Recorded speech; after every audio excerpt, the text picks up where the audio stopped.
Good morning again. My name is Tom Armstrong. It's my privilege to be the CEO of the Co-op Housing Federation of BC and the Community Land Trust Foundation of BC. And as you've seen, I'm not here on my own. I'm joined by the incredible CHFBC webinar team. Debbie Van Kuyk is providing our registration and tech support, and Liz McDonald, who you just met, is providing additional support throughout the event. And these things don't happen without that kind of support. So thank you, Debbie and Liz, very much. We're joined by many others who are instrumental in organizing this event and contributing to it, and I'll be introducing them when it's their time to speak. So first, though, we're gathered today on the internet, people from all over the country, but it's a safe bet that each of us is joining this event on land that used to belong to someone else. In BC alone, there are 198 distinct First Nations, and 95% of our province is unceded territory. So wherever you are, please join me in paying our respects to the original stewards of this land and committing ourselves to thoughts and actions that will lead to meaningful reconciliation wherever we may live.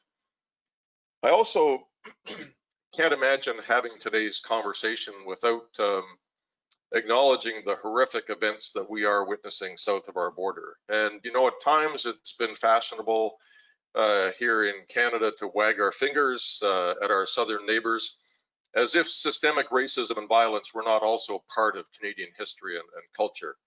And many of us benefit from privilege that we did not earn.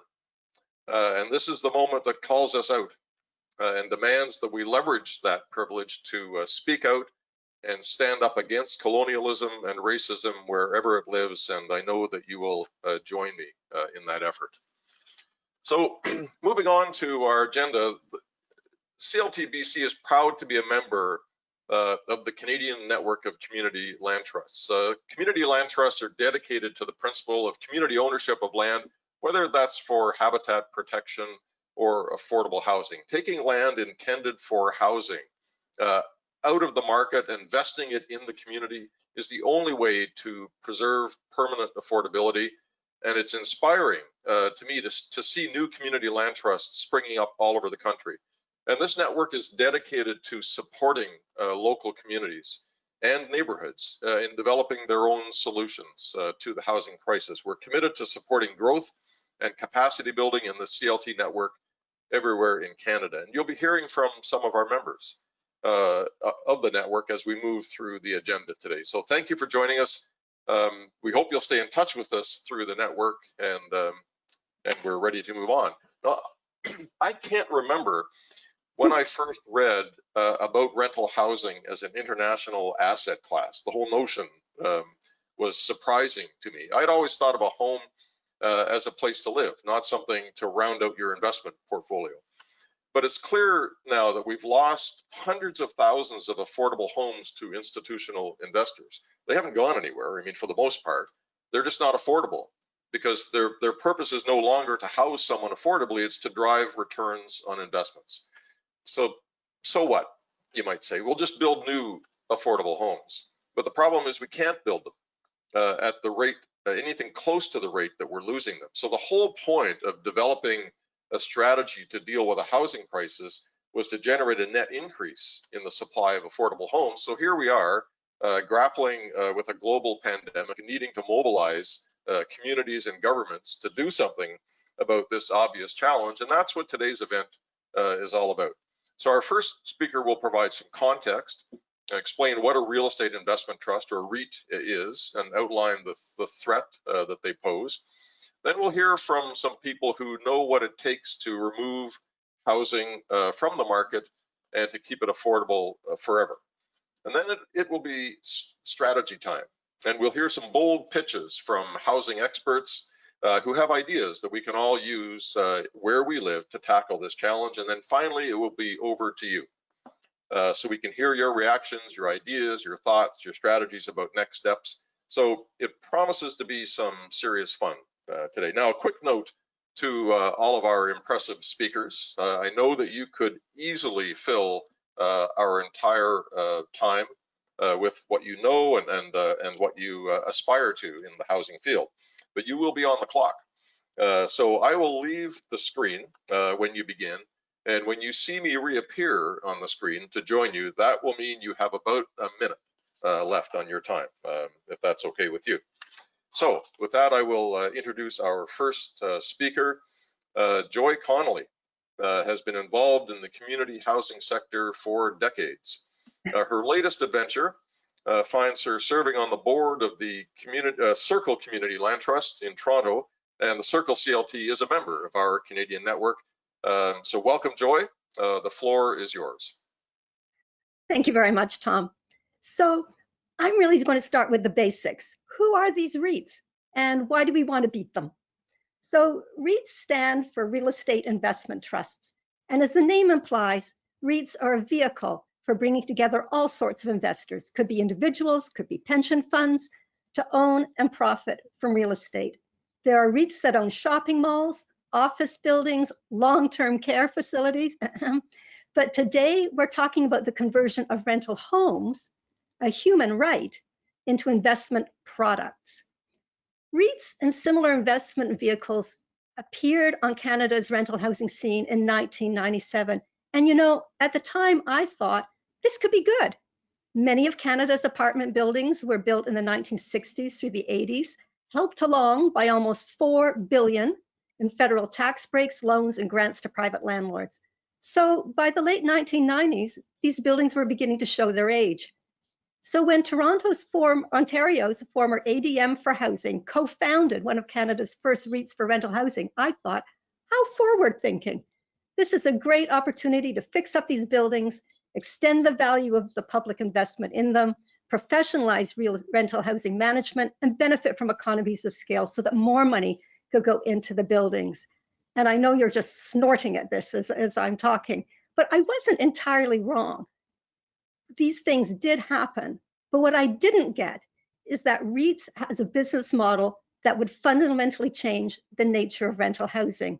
In traditional rental housing, there's a symbiotic relationship between landlords and tenants, just like there's a symbiotic relationship between any business and its customers. Tenants want stable homes, but landlords want stability too, because move-outs, evictions, and vacancy cost them money. But in a REIT, the customer is not the tenant, it's the investor. And the business is not providing housing. It's making money from the only revenue source a rental building has to offer, and that's the tenants. This business model has become raise the rents to as much as the market will bear. And if the existing tenants can't afford very much, well, then you just need new tenants. And when you can't raise the rents anymore, when they peak, you sell. Thanks to the fabulous work of Martine August from the University of Waterloo, we can put some numbers to the growth of REITs and other financialized rental housing. Through the 1990s, most landlords own no more than a few buildings, mainly only one. Today, Martine estimates that 9 of the 10 largest landlords in Canada and 18 of the largest 25 landlords are REITs or other financialized players. You have the list before you. Also in the top 18 are well-known players such as Achilles, the rare foreign corporation operating in Canada, and Oxford Properties on behalf of OMERS, the Ontario Municipal Employees Retirement System. Collectively, these top 18 own almost 300,000 units in Canada in 2017. But as big as they are, their impact is greater than their numbers because they set the pace and their business practices are picked up by others. REITs thrive in a housing crisis. Martine quotes Starlight CEO Daniel Drimmer saying, quote, "We think there is a definite shortage or almost a crisis in Canada. And the good news for investors is that there is no easy solution in sight." Well, good news for some. They also thrive where government is absent. In fact, as Martine points out, there is a striking relationship between the incidence of REITs and the provinces that do have rent control, 4% of rentals in BC, 3% in Quebec, and those that don't, Alberta, Saskatchewan, most of the Maritimes, and the North. In Ontario, where I live, 10% of rental apartments are owned by REITs. We have rent control, but only until the unit turns over. So we have the phenomenon that one of our city councillors likened to the Scottish clearances, as tenants in one neighborhood after another are pushed, harassed, or tricked out of their homes. so that the REIT can tart up the unit, put it back on the market at twice the rent. My own fear is that the COVID crisis will only accelerate the financialization of Canada's rental housing. Think about what's happened in the last few months. The stock market took a dive, interest rates are at an all-time low, and pension funds and investors and individual investors will be looking to make up their losses. And at the same time, the rental housing crisis is now on steroids. April 1st, in Ontario, somewhere between 15 and 25% of tenants could not pay their rent. They couldn't pay in May or June either. And without a significant intervention from the feds, which has not been forthcoming, and BC, I have to tell you, I am so envying you, your provincial government. How will they ever catch up? For REITs, this could be a win on 2 counts. Now, at least in Ontario, they have to find an excuse to evict tenants. But if tenants are in arrears, they don't need to make excuses. Those tenants will go as soon as the eviction ban lifts. On the other hand, small traditional landlords could be in real trouble if their tenants can't pay rent. A perfect opportunity for a REIT to pick up rental property cheap. Which brings us to the topic of today's webinar. What if we, the community sector, the nonprofits, co-ops, and land trusts got in first? Quebec's doing it. Other parts of Canada have done it before. In Toronto alone, tenant activism led to the conversion of 4,471 rental units to nonprofit co-op ownership, from charming historic buildings to 750 unit apartment complexes. 1,800 of those units are in a land trust. That housing is still affordable and will stay affordable forever. Today, you'll be hearing from colleagues in Quebec and BC who have successes to share. We'll be hearing from a number of people, and I hope including you, about your ideas to keep affordable housing affordable. I have to tell you, I've really been looking forward to this section. I'm going to hand it back to you now. Thanks so much, Joy. That's just the introduction we needed. And you have set an impressive bar for the speakers to come by coming in under your time limit, but no pressure on anyone else. So now we promised that we would hear from people who know what it takes to remove housing from the market and keep it affordable forever. So it's my pleasure to introduce first François Giguère, Director General of Solid, based in Châteauguay, Quebec. Over 20 years, Solid has parlayed $50 into a real estate portfolio worth almost $30 million. It's a lot better than I've done with my first $50, I can tell you. Focusing on a struggle against poverty and social exclusion. It's my pleasure to welcome François.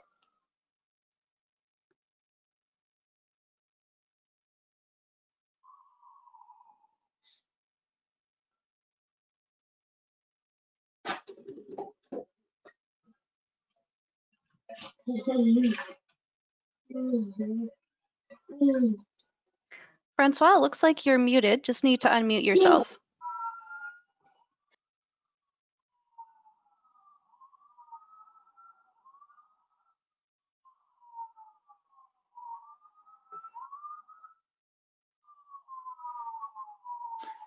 Okay, so this is François Giguère. If someone can nod his head, I will know that. So, okay, merci Stéphan. So, thank you, Tom. So, as you can see, and as you could hear earlier, I have communication problems here. So, I'm sorry about that. So, thanks, Tom, for the introduction, and thanks, Joy, for your earlier presentation. That was really a great way to set the table. I will briefly talk to you about what Solid has been doing in the last 20 years. As Tom said, we started with $50. That was the results of our fundraising, which was a demonstration that's really not where we excel. And we developed a few strategies to develop a social housing portfolio that was going to take away as many apartments out of the market as we could. So initially, Solid was created by a housing committee. It's an advocacy, tenants advocacy rights organization.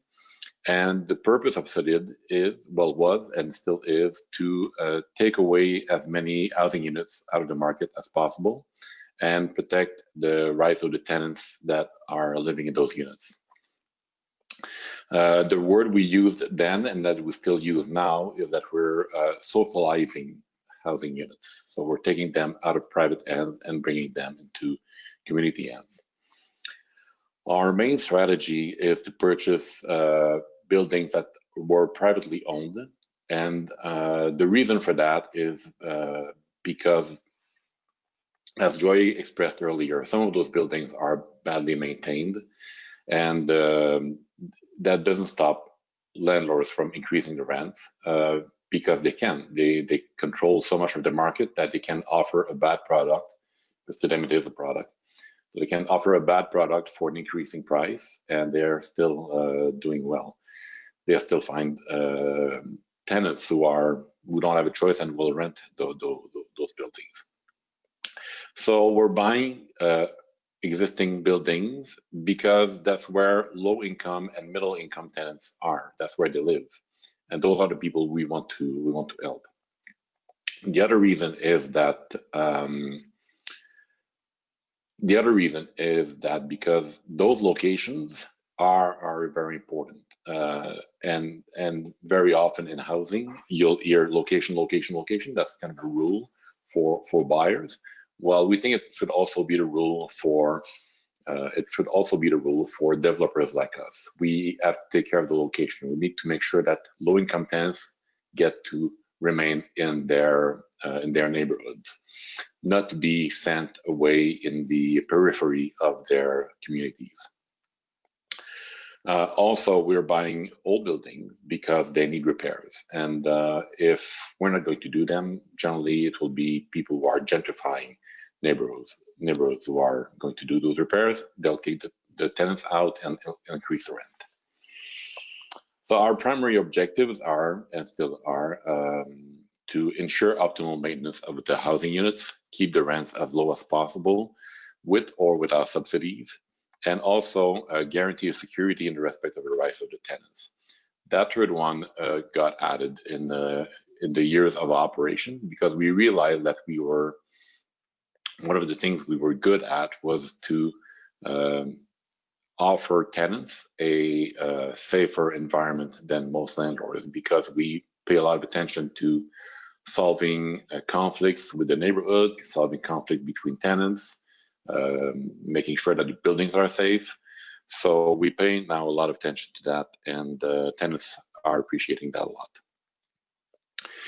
We also have an internal objective, which is to increase our scale. And the reason why we're buying more buildings all the time is for helping tenants, but also building scale is making our organization more valuable.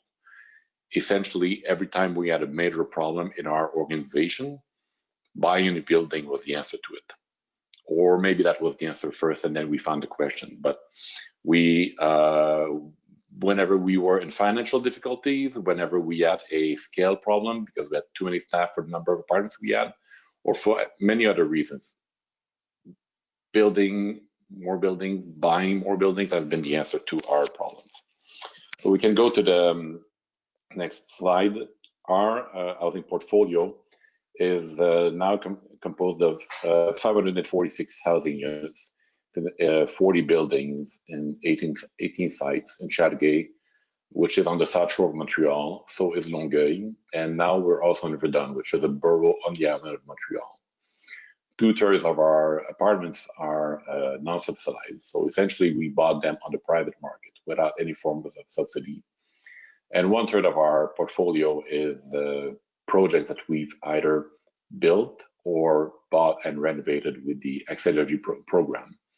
That program allows you to renovate buildings or build them as new. So they're generally of pretty good quality, but also you have 50% of the apartments are RGIs.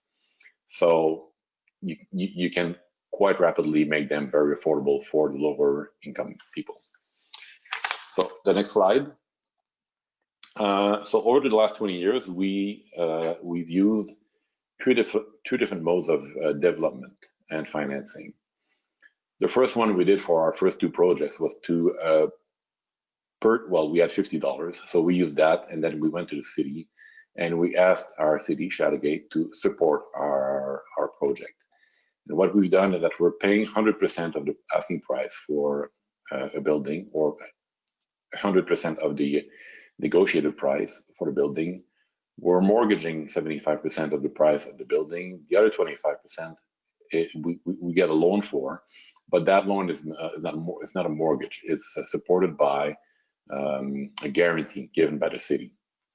So that comes to no cost to the city, but it allows us to develop our portfolio. So we did that for our first two projects. And in theory, while that's great, it works well, although you have no capital that's been invested in the building, you are paying the market price, and you have a big debt that you have to pay off.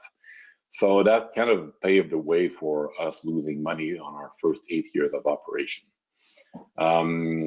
Still, we're not looking back thinking that was a bad thing to do, because, for example, the first building we bought, 26 units, is now of pretty good quality, and we only paid $540,000 for it. So it came really cheap. The debt on that building is really low, and now it's kind of a cash cow. It lost money for many years. It was the worst building in our environment. Now it is a bit of a cash cow. So that's the first way we've developed. And then there was a housing crisis in Quebec.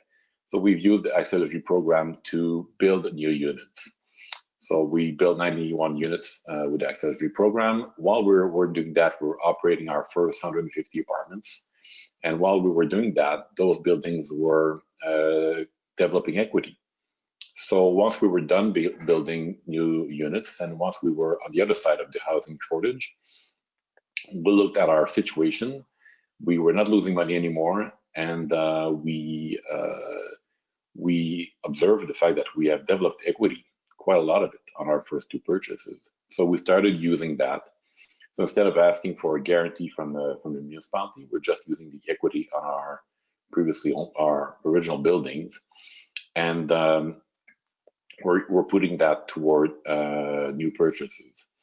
And now we've been doing that for the last 10 years. Every year we buy around 3 or 4 buildings. We increase our portfolio by at least 5%. And essentially we're doing that by using our equity on our original buildings. That allows us to increase our scale. It also goes to our mission. Our mission is not to buy one building and help those 26 or 150 tenants. Our mission is to help as many people as possible.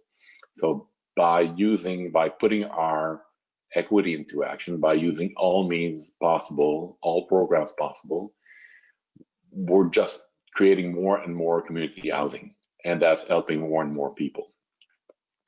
The last time we did that was just a month ago. We bought a small building in Longueuil, 8 apartments. Half of them were Airbnb, and now those 4 Airbnb units are back into the rental market for low-income people. So the advantages of our tactics is that, well, there's a diversity, and obviously present challenges, like managing buildings that were done under a government program is totally different from operating a building that was bought like a private operator. So we need to be able to do 2 different things at the same time. But it also allows us to have quite a lot of flexibility. We can cross-finance projects. We can have, privately owned building that we own, coming up with the money for repair that we need to do in our government subsidized projects that would take years and years to find the financing for some of the renovations when it is actually urgent. On the other hand, having a government supported program allows us also to have a lot more stability, have a lot more accessible. The rents are a lot more accessible, and the quality of the building is generally better. So we actually have a continuum of offer for different kinds of tenants, and the mix of both parts of our portfolio allows us to be quite stable. So in conclusion, we're building, okay, hi Tom, I guess that means I have a minute left. Okay, I'm getting how this is working. So we're also developing a large financial and real estate capital. Large, all things being in proportion. We are now in Chathagay, we're the biggest landlord. The one after us is the low-income office. The Fils d'habitation municipal, it's the HLM, we call them in French. It also allows us to have a territorial approach. We can buy small buildings, small plots of land that we will eventually reorganize in 10, 15, 20 years and be able to renovate or build on those plots of land, bigger projects where we will be able to house low-income families in probably neighborhoods that 15, 20 years from now, they wouldn't be able to live in. So we're doing that one building at a time, and it's having by having an intense acquisition strategy, we're delivering our mission to provide quality, safe, and affordable housing to low and middle income tenants. There you go. Thank you so much, Francois. If only the community was the biggest landlord in every municipal center in the country, imagine the difference we could make in an affordable housing strategy. The only conclusion, if there are any government people logged on, the only conclusion I don't want you to draw from this is that an acquisition strategy only needs $50 to be capitalized at the front end. So let's just set that one aside. But very, very impressive accomplishments. Thank you again, Francois. It's now my pleasure to introduce Stéphan Corriveau. Stéphan has been a leader in the nonprofit housing sector in Quebec for many, many years. He now serves as the first executive director of the Community Housing Transformation Center. I'm looking forward very much to hearing what he has to say. And Stéphan, I will pass the floor to you.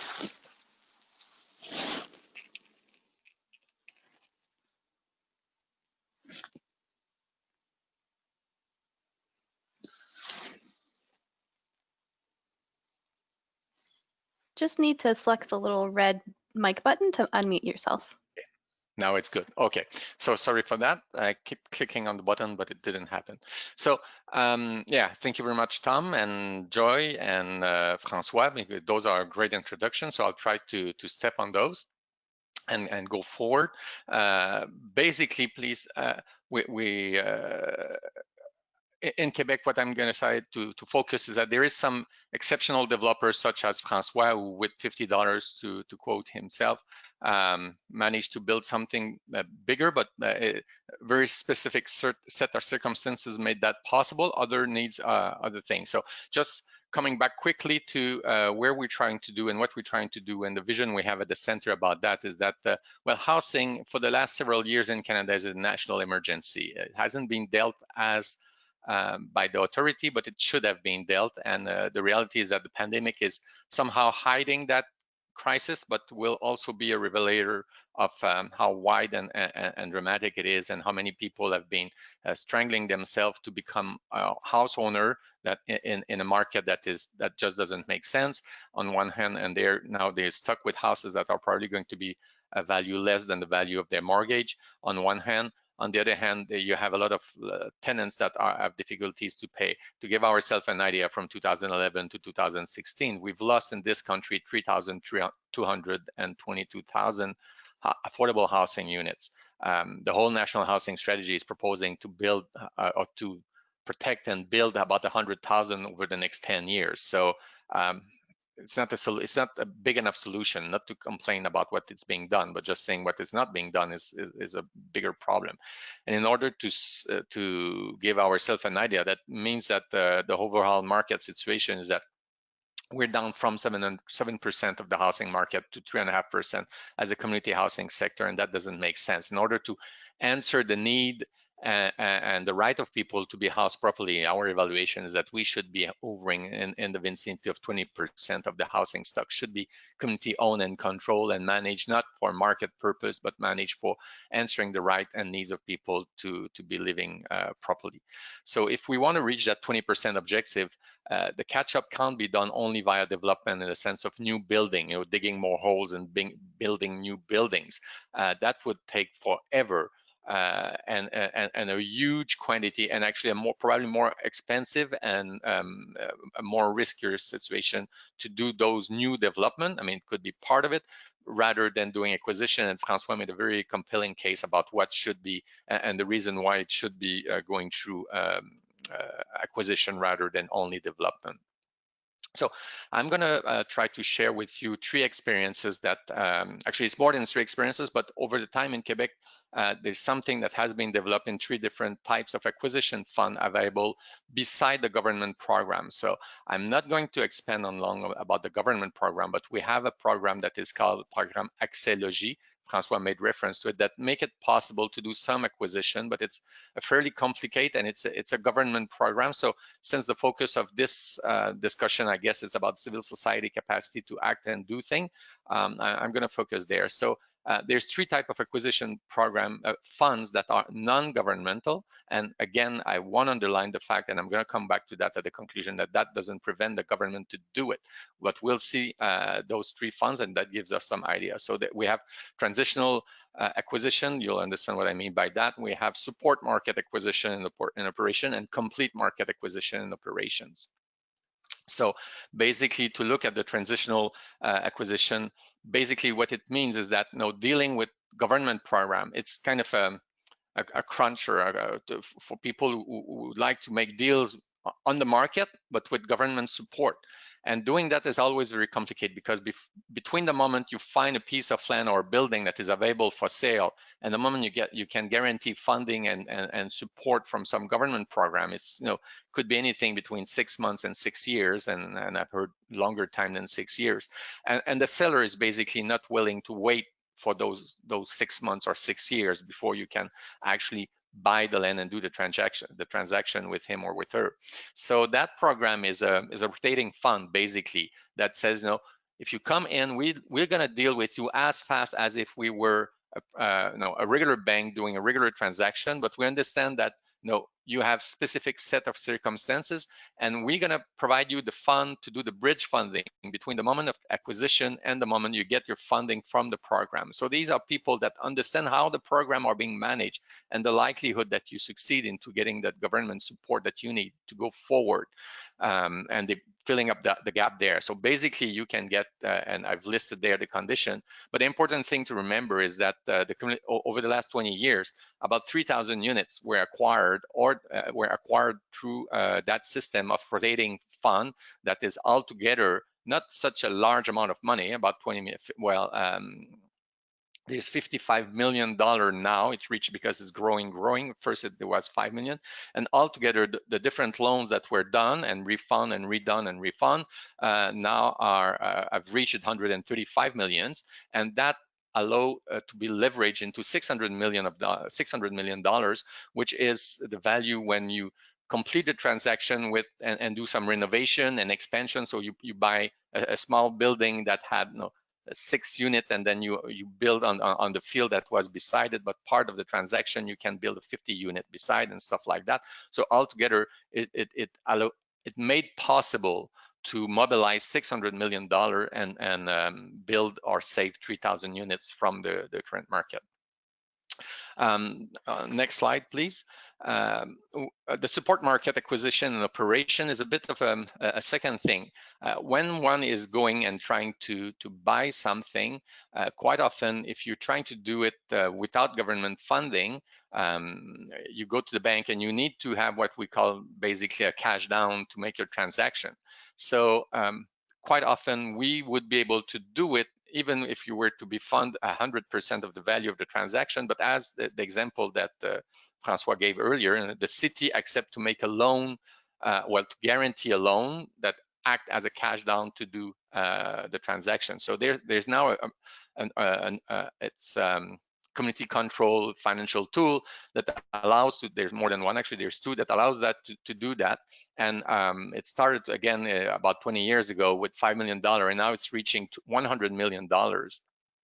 And you can go there and make a loan that will be more or less up to 45% of the value of that transaction, and you pay it back in 15 years. Meanwhile, you pay whatever you can pay during those 15 years, but if you're business model is going down, or there's a problem, there's some vacancy, or you need to do some renovation, it's no big deal. They add up the interest. I mean, there's no free lunch, but you can wait 15 years before you solve your thing, and then the global value of your program, of your building, went up, so you can do a refinance and pay back that first loan.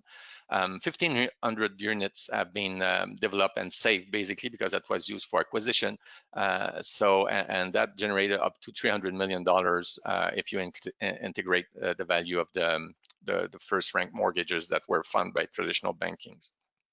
And now on the third model, which is a new model that is going to be officially launched in the next few months, let's say, it's complete market acquisition and operation. So again, it's a community controlled fund that is specialized for community housing that will be providing both legs, because up to now they were only providing the second rank and the cash down equivalent, and you had to find the bankers to provide you the first rank thing. So they will be playing both sides of the equation with you as one partner there. And there's already guarantee of first operation that's 120 million. Part of it is a $30 million that is coming from what we call the Fonds Québécois d'habitation communautaire. I won't dwell into that, and there's some money coming, and all the others, a large part of the money that is being involved is coming from something called the Fonds de Solidarité de la FTQ, so the Quebec Labor Organization investment program. So basically, this sum up those tools. But what we can see, if we look at the next slide, please.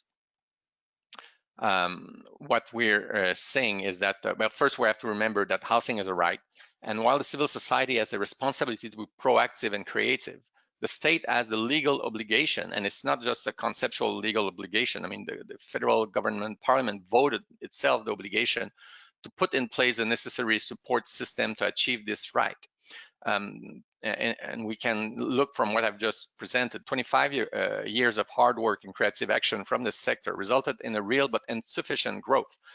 Overall, the part of the community housing sector in the whole market still went downwards in Quebec, like elsewhere in the country, maybe a bit in a slower pace, but still. And the Quebec experience can be seen as a large pilot project. We can take lesson from that, and the mechanic should inspire more interested parties to go ahead and emulate it. But in Canada, we have to remember that the state has to play a role there. The main form of state intervention is significant in the housing market. I mean, currently it's $1 trillion. So for those who are not familiar with the number, is because it's a big number. It's $1,000 billion of commitment by the federal government through facilitation of for-profit macro activity, mainly through CMHC. And in the last 3 months through the pandemic, CMHC has committed itself for $150 billion more to support the for-profit market environment. So, I mean, those are very massive amount of money that are being committed by the government to support the so-called self-regulated private market. And when you look at it, it's not so self-regulated and so self-sufficient. Without government intervention, that so-called private self-sufficient market would not be self-sufficient at all. We would have a terrible situation. So we're saying, why isn't there those kind of tool, those kind of commitment by the state to support the private for-profit sector? Why doesn't it exist? I mean, we've made a demonstration. I've just presented those very small pilot projects. We've made a demonstration that it's possible to do it, and we should have that on a way larger scale than what we have. It should be done right now with the support of the different government level. So, and if we do that, there will be a payback for everyone, both the individual households that are living in those places and the community together in all aspects of it. I know, blocking city town, downtown decay, blocking gentrification, better public safety, better public health, and a better economic profile where we are, wherever. So that's in a few minutes, Tom. Thank you very much. Thank you so much, Stéphan. Very inspiring. So now we're going to move all the way across the country. It's my great pleasure to introduce my friend and colleague in Housing Central in BC, Jill Atke. Jill is the CEO of the BC Nonprofit Housing Association. She's a leading voice, if not the leading voice, in the community housing sector in BC. And it's my pleasure to benefit from her advice every day, but now you have her to yourselves for the next 10 minutes. Jill, welcome.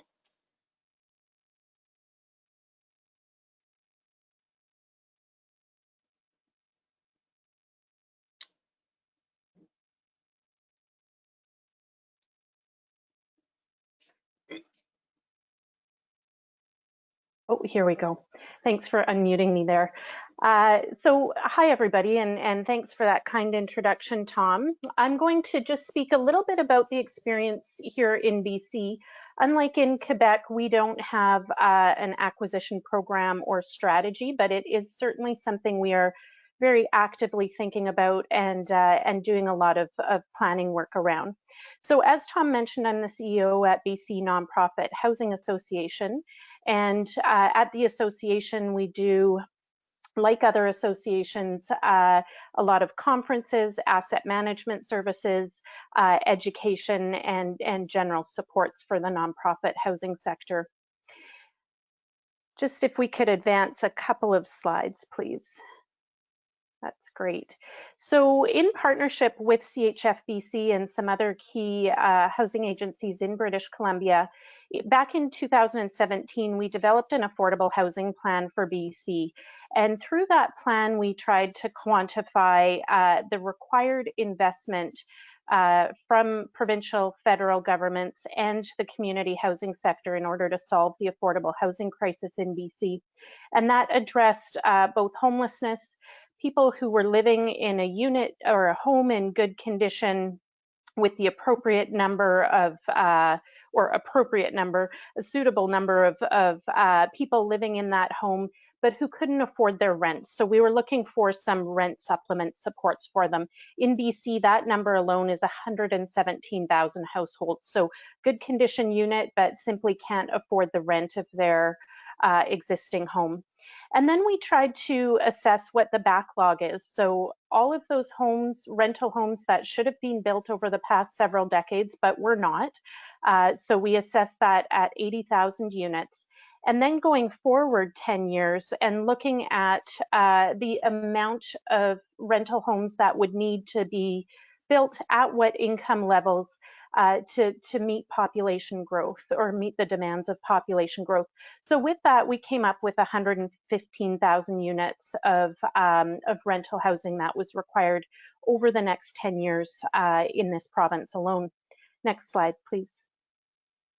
What we didn't factor in, and in all honesty should have, was the fact that rents were not static and were escalating at a much faster pace than we had anticipated in 2017. This slide, and I know Steve's going to be speaking shortly and he'll go into a lot more of the data, but this slide demonstrates just within the 5-year period between the 2011 and 2016 census, in BC alone, we lost almost 34,000 units of rental housing that was renting below $750 per month. So that's affordable to a household or a family making $30,000 annually. Next slide, please. So that loss really has us thinking about what an acquisition strategy might look like. This slide shows you who owns rental housing, purpose-built rental housing in our province, and it's a little bit different from Canada as a whole and quite possibly other parts of the country, where private corporations actually own more rental housing than individual investors. And it's really that red bar that is sort of the focus of our energies right now. Those individual investors that look not too different in some ways from the nonprofit or the co-op housing sector, where they may have bought a building in the 1960s. It might be now an older couple who owns 1 or 2 buildings, really cares about the residents who live there and the future and their futures. But at the same time, they've got kids who don't want to be landlords, so they don't have anyone to pass this housing on to. And this was confirmed through some conversations and some work we've done with our private sector landlord association here. But what they're worried about is capital gains. So we did work with Steve, who can speak a bit more in depth to the research, just to look at this was a couple of years ago now. What would it look like if we eliminated, or had government eliminate the tax burden for those selling rental housing, purpose-built rental housing into the sector, so through an acquisition strategy. Next slide, please. And we looked at, or Steve and his team looked at 5 or 6 buildings, both here in the Lower Mainland of British Columbia, but also in Victoria, to just see what that equity gap was. And this is a typical building in Mount Pleasant, so right sort of in the downtown or the urban core of Vancouver. The equity required would be over $120,000 per unit if we're looking at keeping the rents exactly the same as they are now. And so we said, okay, well, what if all of the taxes, so municipal property tax, property transfer tax here in British Columbia, provincial corporate and federal corporate taxes, what if all of those were eliminated? Would that be sufficient to cover that equity gap? And in fact, in this building and several of the others, no, it would not. We'd still be looking at about a $40,000 equity gap per unit if we're going to be maintaining the rents. And we know we have to maintain the rents, so otherwise this just isn't a workable solution.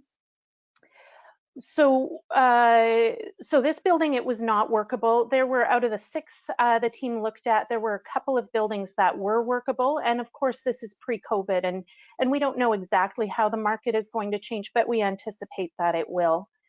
Next slide, please. So for some nonprofits, this really isn't a new approach. We do have a handful of nonprofits in the province that have historically had a bit of an acquisition strategy. Now, this is not common by any means in the community housing sector, but we do have some examples. And I just thought it would be instructive to share one example and what the mechanics of it actually look like. So this building was built in the 1960s, Arbutus Court, which is in Kitsilano on the west side of Vancouver. Very, very expensive properties now. So built in the 1960s, 3-story wood frame building, 21 one-bedroom units.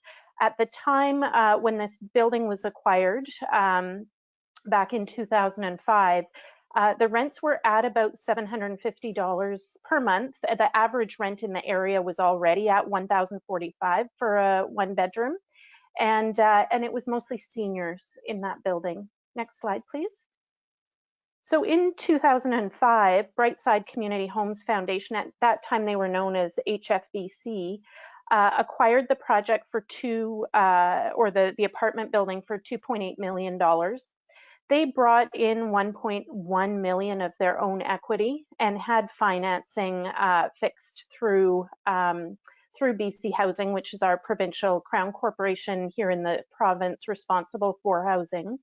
That was at a 10-year term, amortized. The mortgage was amortized over 35 years. Once they acquired the property, they had some major retrofits done that they funded themselves. And they were able, despite that, so an equity contribution, but also significant contribution into the building in terms of retrofits, with what was at the time very low cost financing. They were able to maintain those rents at $750 a month. Would that be possible now? Quite unlikely.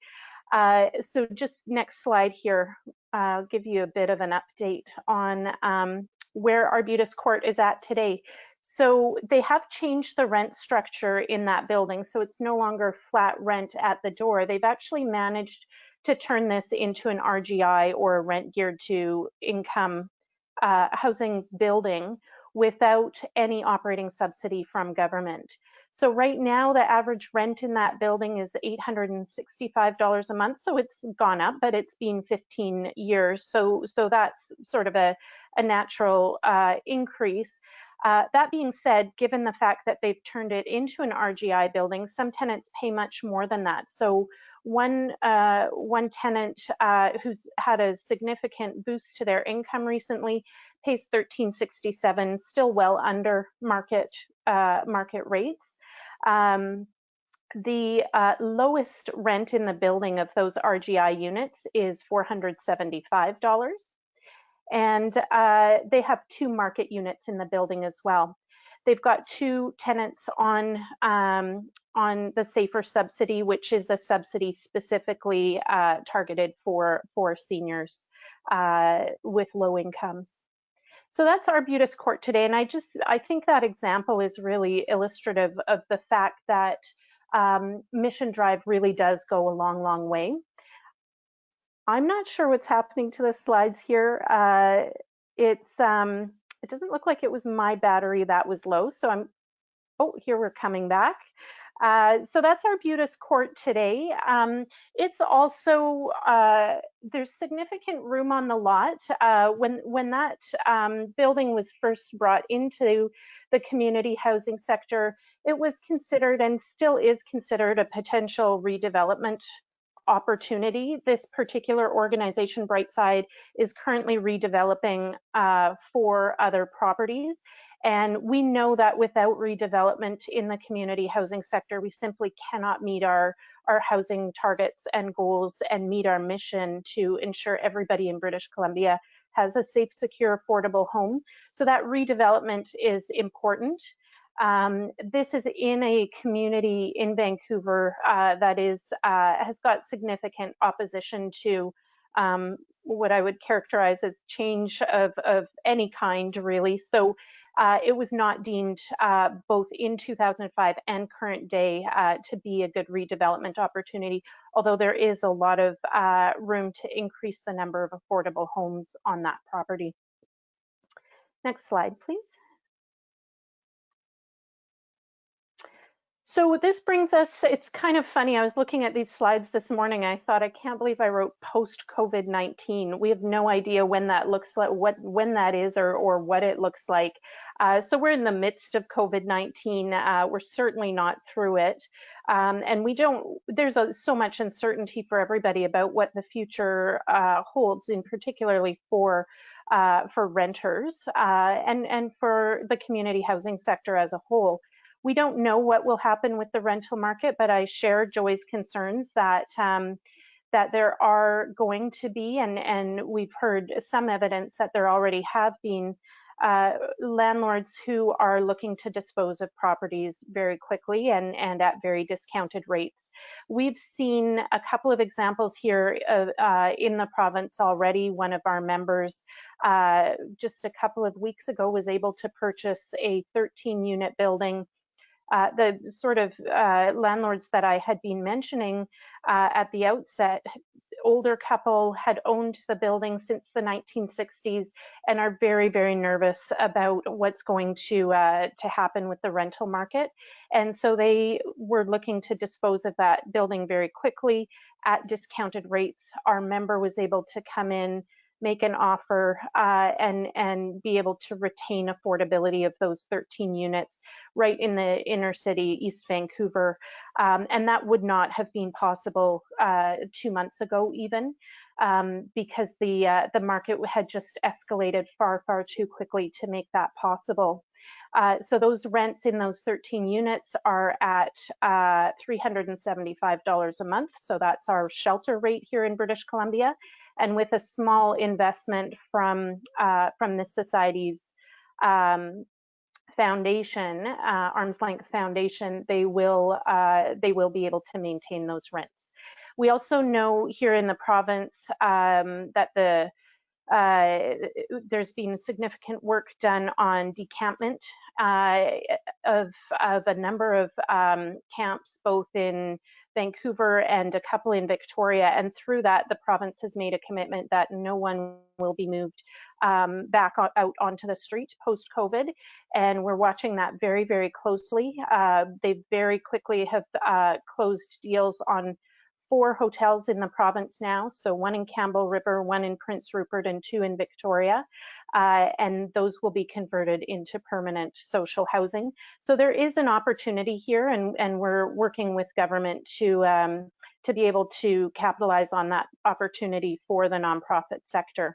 And I've just got one more slide here that just mentions briefly what we're looking at in terms of a made in BC acquisition strategy. So we know that there will continue to be an equity gap, so 500 million in grants to cover that equity gap, low cost financing with 50-year amortization. We've abandoned for the time being any sort of tax credit that will take years to realize, even though we've all learned how quickly government can move. Legislation requires a bit more time though, and that will be coupled with access to rehabilitation and retrofit programs. And we're really emphasizing through our work, and we're very, very much doing this in partnership with CHFBC, working through the process together and emphasizing community ownership of housing and real estate assets. There has been some discussion, this will be my last point, of retooling something like the federal government's co-investment fund. We know if an acquisition strategy is going to work, we need to be nimble and have flexibility in the sector to be able to acquire properties within 24 hours rather than the 24 months that it sometimes takes to grind through that through the co-investment fund application. So if a successful strategy is going to be realized, flexibility and nimbleness will be key to it. So thanks very much for your time today, and I look forward to the rest of the discussion. Well, thanks so much, Jill. So you can see that the community housing sector has been creative, innovative,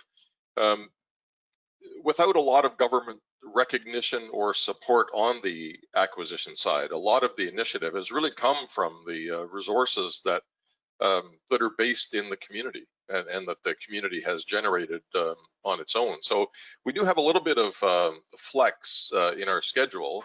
If there are any pressing questions that you have for any one of our speakers, we have a couple of minutes to accommodate those. If you were to go to the question box and either type a short question in or type in "I have a question," then if she's in the mood to do it, Liz will unmute you and let you ask that question or read a question you might have typed in. So any questions for the speakers you've heard from so far?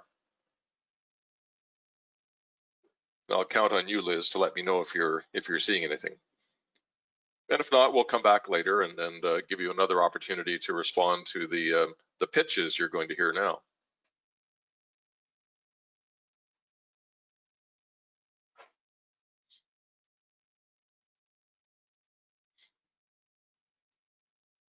Okay. Well, again, that was very impressive. So we can see again that there. Sorry, did I hear someone? There's a couple questions, Tom. I'm not sure where Liz went. Okay. Would you want me to read them out? Sure. Or you can check the question box. The first question is, can someone speak to the connection between REITs and the rent control? So that may be back to Joy, or is that coming up from any of our panelists to come in the next few minutes? I can speak to that. All yours. Okay, so there we go. That was my webcam. So the information that I had was really from the marvelous work of Martine August. And if you're not familiar with her work, I really commend her to you. But what she found is that she saw that wherever there was rent control, in general, the percentage of rentals that were REITs was smaller. So in BC, which has rent control, it's 4%, Manitoba, 0%, Quebec, 3%. Where They're weaker. Ontario is one that has rent controls. They're a bit weaker than others. It's 10%. But listen to some of the others. So these are provinces that don't have rent controls. 24% financialized housing. Saskatchewan, 19%. Newfoundland, 52%. In the north, Northwest Territories, 80%. Nunavut, 74%. Now, she would be the first to say it's not the only factor, you know. So I mean, she talks to the issue of scarcity. So in the north, for example, sometimes you have resource-based settlement. So what you have is you have tremendous scarcity of housing for people who are coming in. That's true of resource communities as well. So that's a perfect opportunity for a REIT to provide modular homes, trailer parks, anything where that can thrive in a position of scarcity. Of course, it does not help the local people, often mainly Indigenous people, at all. So that's what I know, but I don't have any more. I didn't do the research myself. So I would say look to Martine August for good information. That's it for me. Thank you, Joy. So we'll come back and pick up some questions after we've heard from a couple of speakers. So we did promise you a bit of a discussion on strategy and some pitches from people who've got ideas to take some of the initiatives you've heard about and make them more scalable. Because I think the one thing we would agree is that notwithstanding the impressive efforts made by actors in the community housing sector, what we've been able to achieve does not approach the scale of the problem we're trying to address, and that would seem to be the critical challenge facing us. So we'll hear first from someone who's well known to anyone in the community housing sector in Canada. Steve Pomeroy is the principal of Focus Consulting and is with the Centre for Urban Research and Education at Carleton University in Ottawa. Steve has taught and written very widely on a range of housing issues, including our topic today. It's my pleasure to welcome Steve. The floor is yours.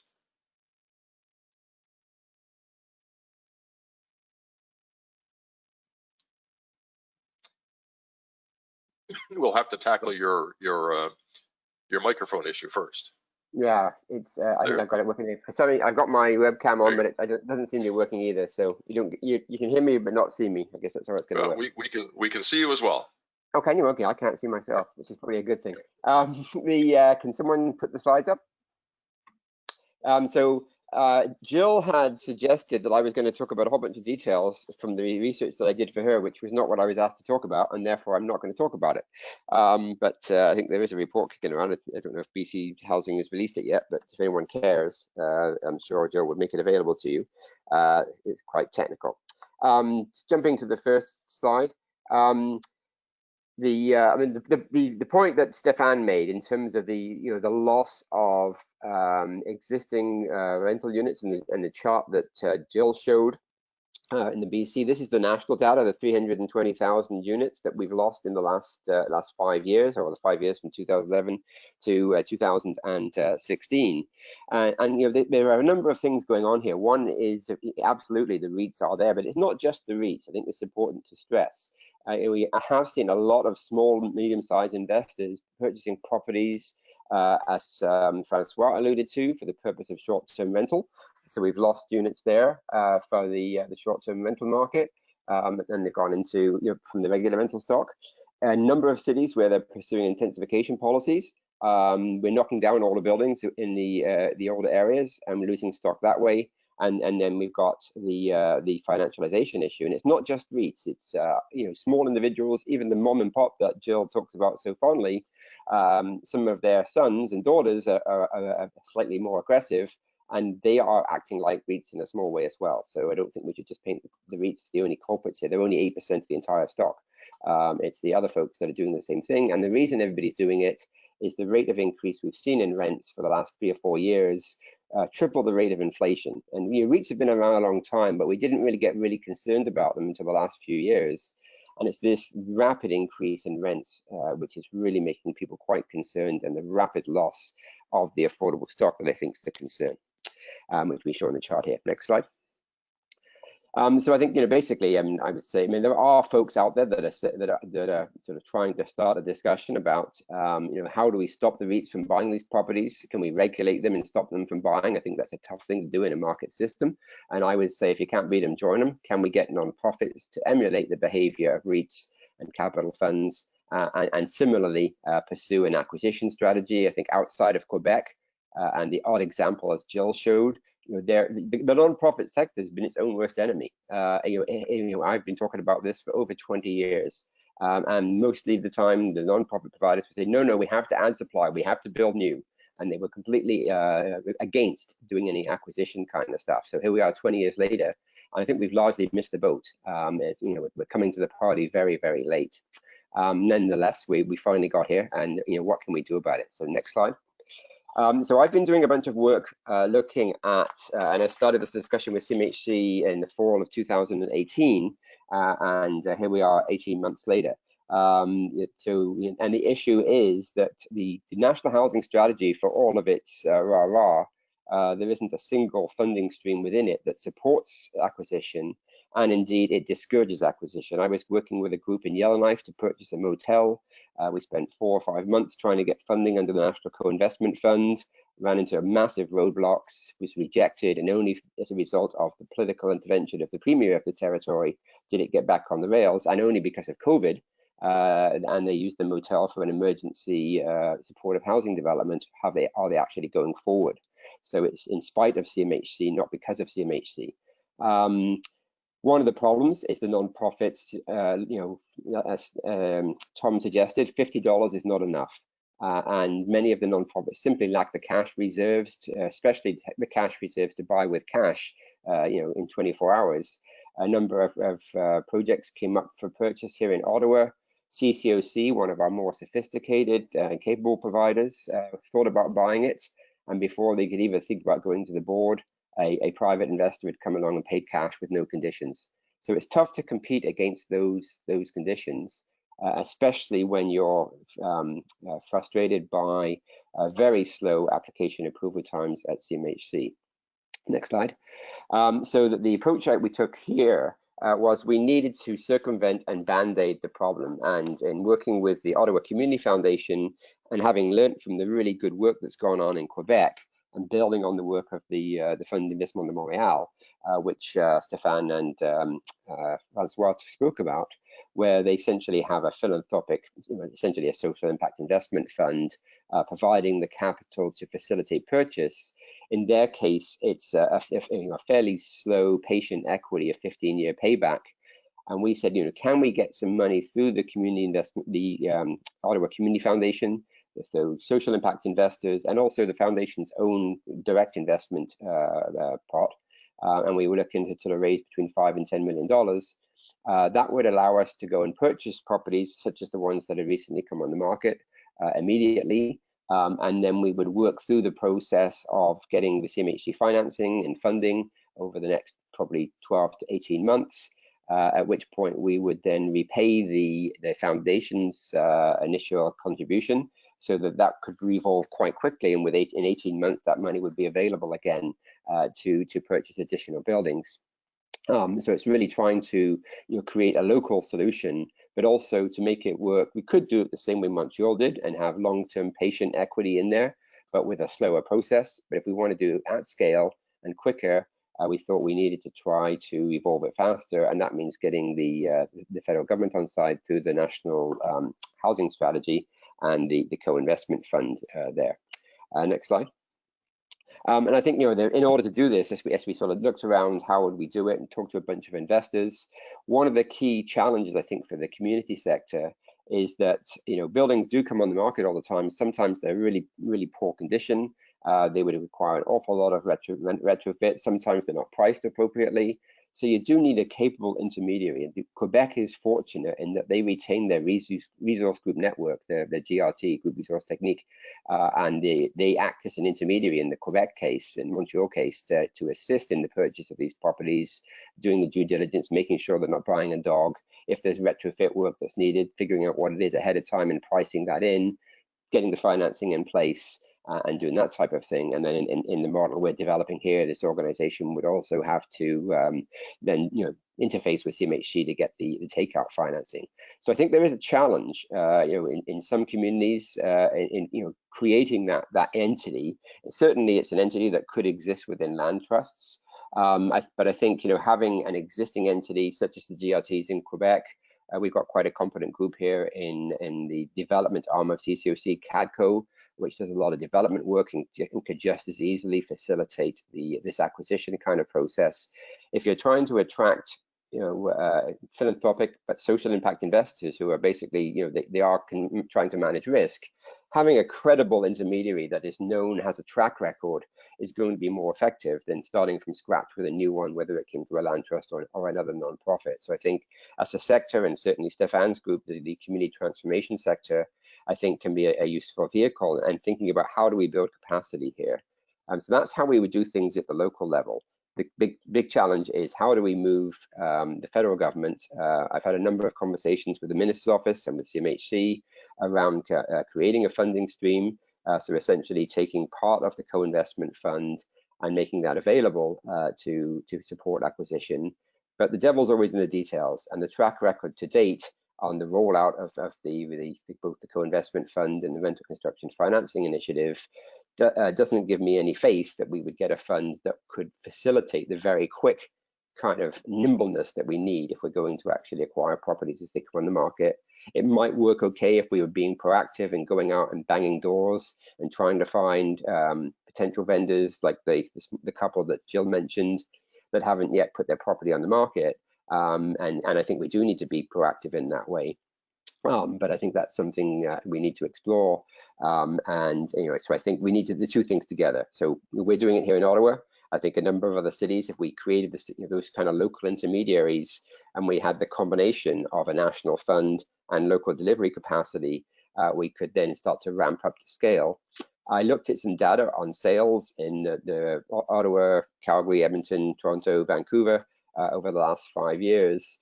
And it appears there's around about 40 to 55,000 units a year for the last 5 years have been transacting. Not all of those are going to be properties we want to acquire. Obviously, we want to target ones where the rents are currently below the median market rent, so that we can grab them and keep them there. And my estimate is, probably of that 45 to 55,000, maybe 10 to 20%, so in the sort of 5 to 10,000 unit range. And that doesn't sound a lot. And Stéphan Corriveau had sort of smacked me around the ears a couple of times a few weeks ago and said, Steve, how can you say we're losing 300,000 and come up with a proposal to create 10? You're really out of whack. And he's right. And the question is, how we really do need to try to figure out how to get to scale. And I don't know if Stéphan was going to pitch it as a subsequent pitch, but one of the ideas he and I talked about was, instead of just buying buildings, could we be audacious, which is an Evan Siddle term, enough to actually go out and acquire the REITs themselves, go and buy a REIT that's already got 10,000 units and get to 50,000 units by buying 2 or 3 REITs. That would require a significant amount of capital, and it would certainly be audacious. But it does start to get us to start thinking about the scale, and I think we do need to think big on some of these things. So I'll leave it at that.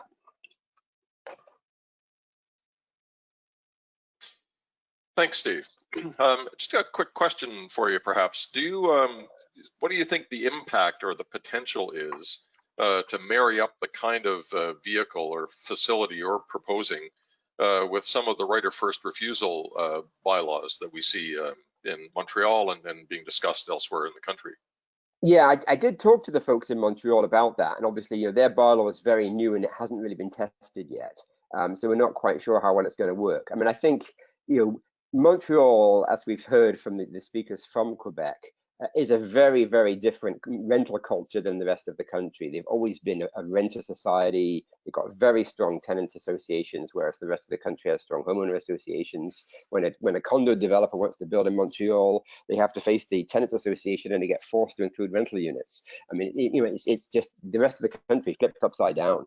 And so I think what works in Quebec doesn't necessarily work in the rest of the country. And I think ability to intervene in these sales would be very, very difficult. There's all kinds of moral hazard and perverse behaviors that I think will occur. Even just looking at the Montreal bylaw, I talked to them about it, and they said, well, we haven't really had enough time to see if that's going to work. You know, if they've got a right of first refusal, does the vendor basically inflate their price and the city then rejects it and they turn around and sell it to somebody else, and or they sell it to the city for an excessively high price? So there are a bunch of issues like that. And I think it would have, if it is going to be done, it would have to be done locally. When I spoke to the minister's office, they were not the least bit interested in even going anywhere near that kind of regulatory role that they saw was a provincial jurisdiction. The one area that I think has more promise than trying to regulate sales is revisiting rent control and rent regulation. And it's really been, it's the vacancy decontrol mechanism in the rent regulations, which has allowed the massive increase in the rents and allowed rental housing to be converted from a place to live to an asset class. And I think if rents were only going up at the rent guideline 2% a year, as opposed to as they did last year in Ottawa, the average rent here went up 8% year to year for the average, and for vacated units, it went up 18%. You know, if we can stop that kind of stuff happening, and we would take the steam out of the increased valuations, and it would be then less attractive to the capital funds. Great, thanks very much. So we're going to hear now from Joshua Barnt. Josh is the Executive Director of the Parkdale Neighbourhood Land Trust in Toronto, and a very active co-founder of the Canadian Network of Community Land Trusts. Pleasure to see you again, Josh. The floor is yours.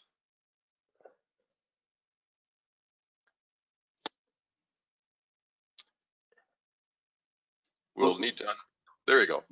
We can hear you. Oh, sorry. Thanks so much. So next slide, please.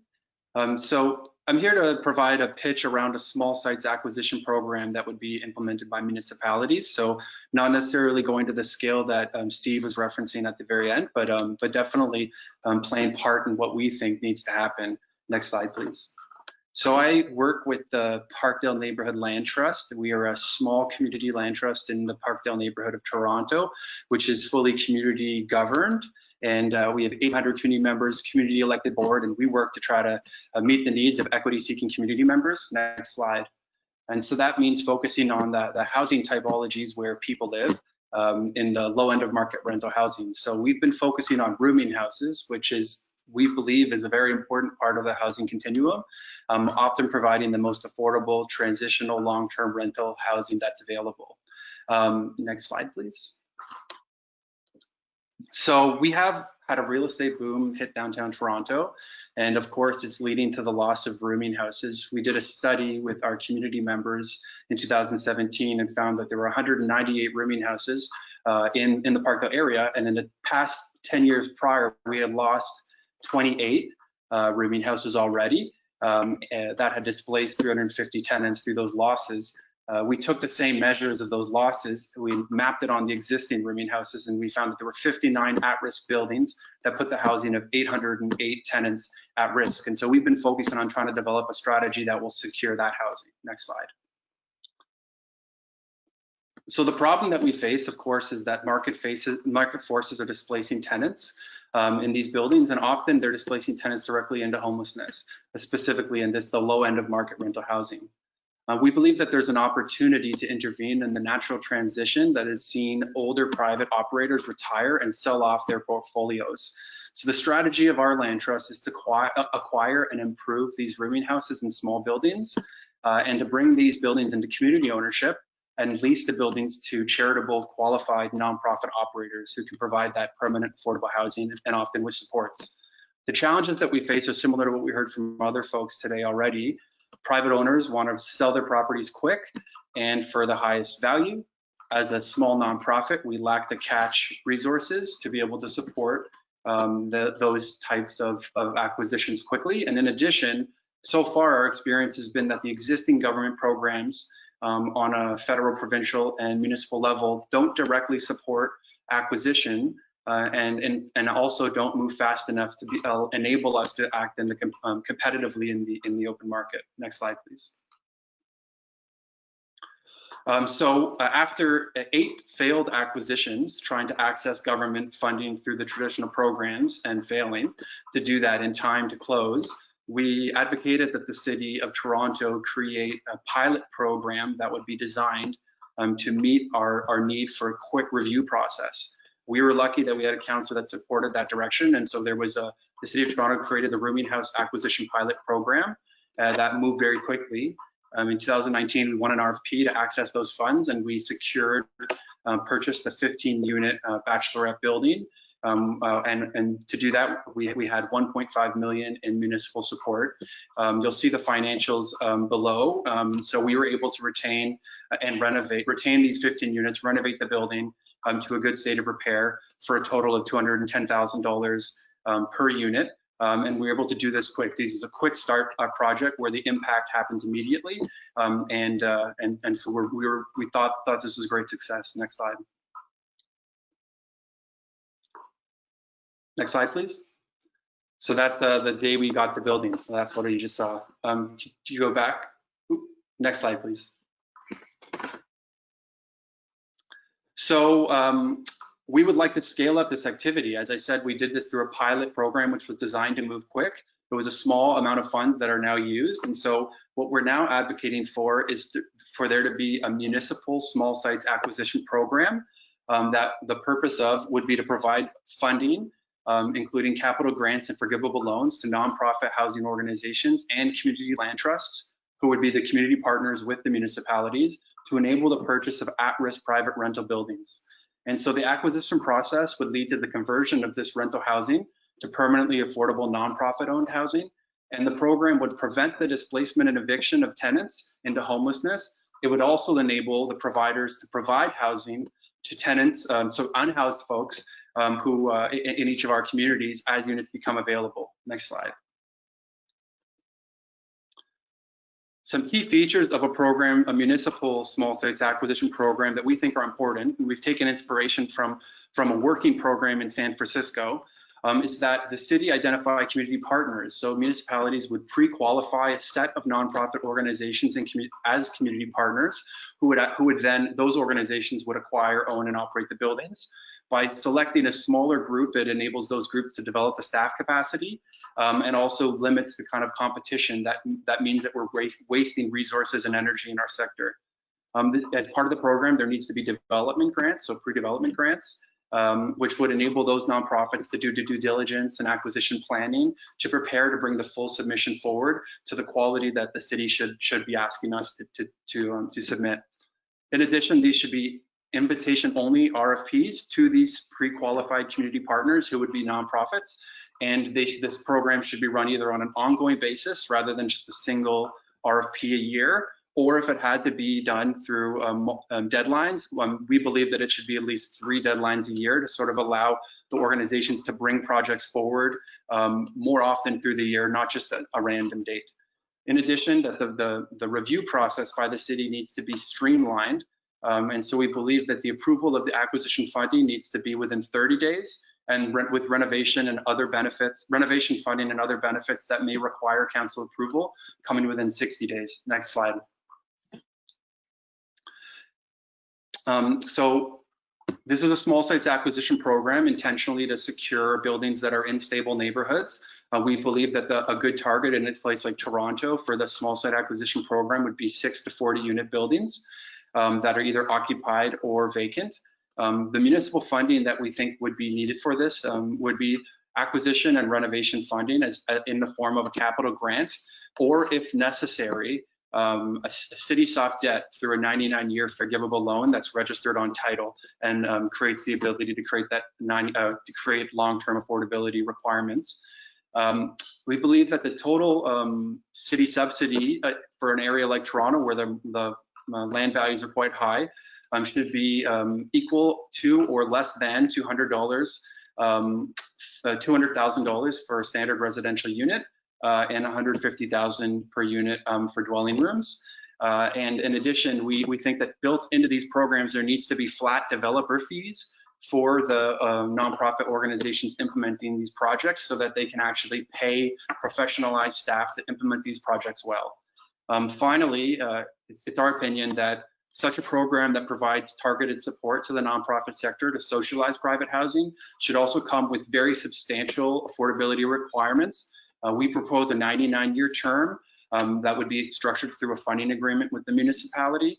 And in our case, what we've seen at least so far is that the target would be around 80% of average market rent, and then lower shelter rates could be accomplished through layering on housing allowances and rental housing supplements. Next slide.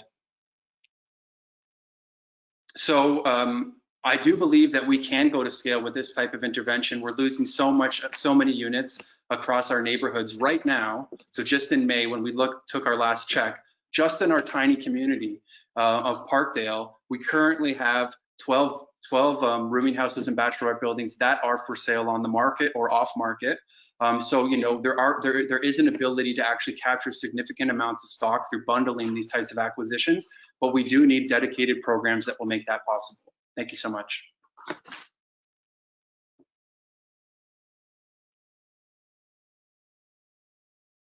Thanks so much, Josh.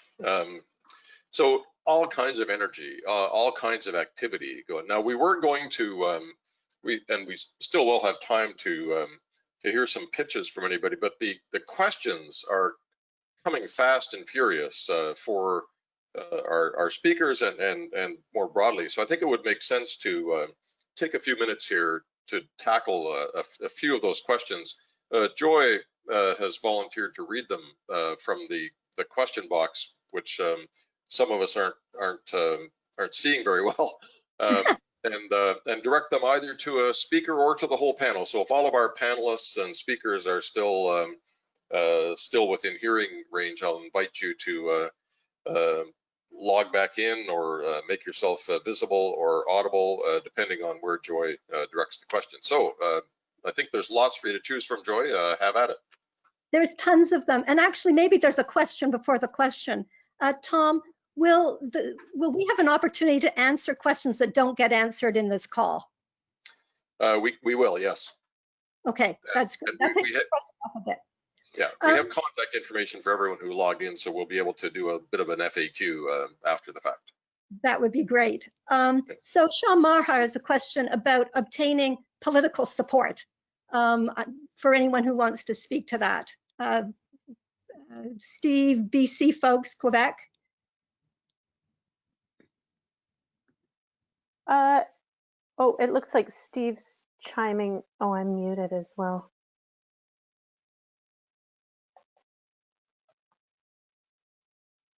Steve, we can't hear you. Well, so Stéphan speaking for a second. Yes, I mean, no government are going to take any action to support such a program if there is no political pressure. Just looking at the figure, they can do it as easily as we do.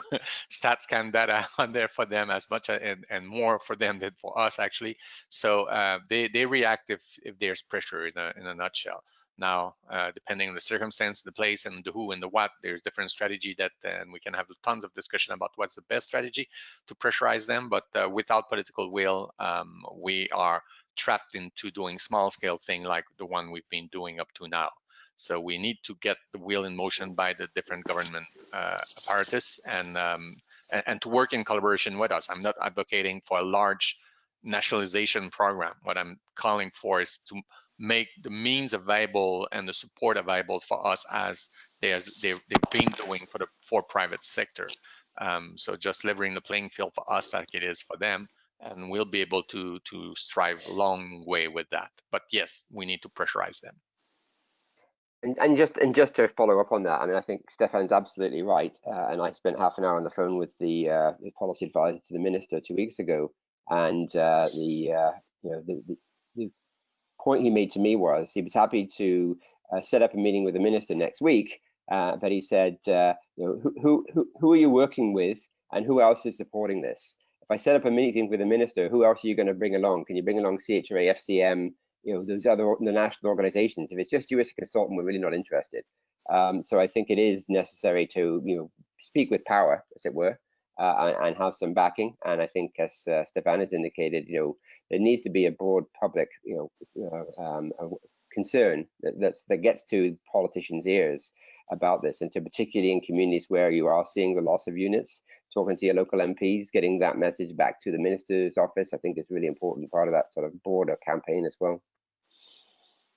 Yeah, I'll just very briefly chime in. Anytime that we've had success in our advocacy campaigns, it really has been through data, but also building public pressure. Timing is also an important consideration, and I think the timing is ripe for this. But for example, our 10-year affordable housing strategy that did get adopted by government, that was 4 years in the making. We don't have 4 years in this instance, but with the help of partners across the country, we certainly have the data. And I think the sector needs to come together to get consensus on what exactly we're looking for and asking for. Yeah, now I should mention that we had said in this part of the agenda that we wanted to know if anyone who has joined us today has a pitch to make. I mean, you've heard Steve's pitch, you've heard Josh's pitch. So if you do have an idea to float, and then you can give it to us in a couple of minutes, pop that into the question box, and we'll bump you to the top, and we'll hear your pitch. We have about 10 to 15 minutes left in this section. So let us know if you have a pitch to make. Otherwise, Joy, do you have another question to feed in? Sure. Just a message for Gautam Mukherjee, who's on the line. Your question, I think, is a pitch. So why don't you sign up for a pitch? That's my advice to you. While you're thinking of that, a question from Christina Mack. What role do you think, and this is probably for Tom and Joshua, but maybe others too. What role do you think community land trusts might play in preserving affordable housing, availability, tenure, etc., for marginalized communities whose members face displacement through gentrification? Do you want to take that first, Josh?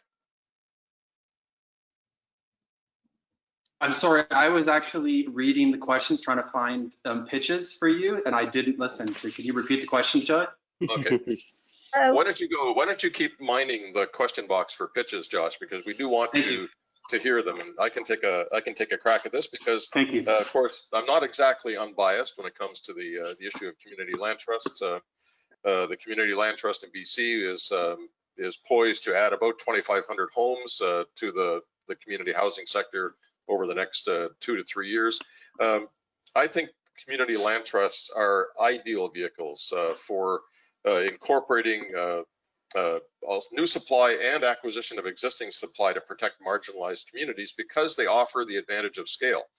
The big Achilles heel in the community housing sector forever has been that the small intimate communities that we've built do not lend themselves to leveraging either for redevelopment or for growth or for protecting existing communities which may or may not be marginalized or in danger of being displaced. So the opportunity that's generated by community land trusts is to knit together housing providers, housing developers, to take advantage of multi-site opportunities to actually fill the gaps that have existed in the community housing sector for a long time. So the partnerships that have emerged between nonprofit housing providers, co-ops, resource groups, governments at the municipal, provincial, and federal level through the vehicle of the community land trust gives us the flexibility to address a lot of the deficiencies that we've identified for ourselves.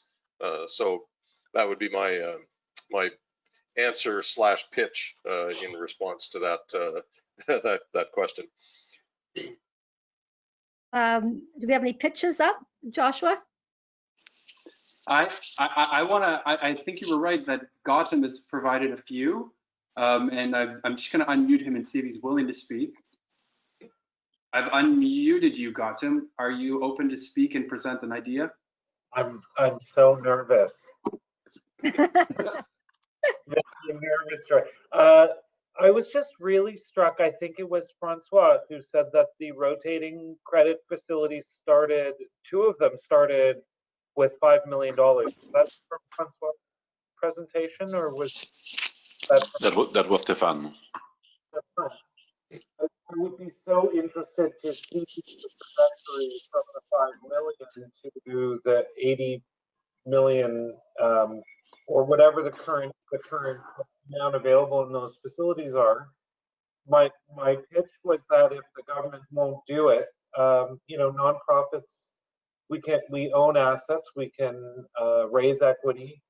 At Mainstay, where I work, in the past couple of months, we've raised just under 3.5 million. So we're not too far off from the 5 million from one of those two funds for a development and acquisition fund for our organization.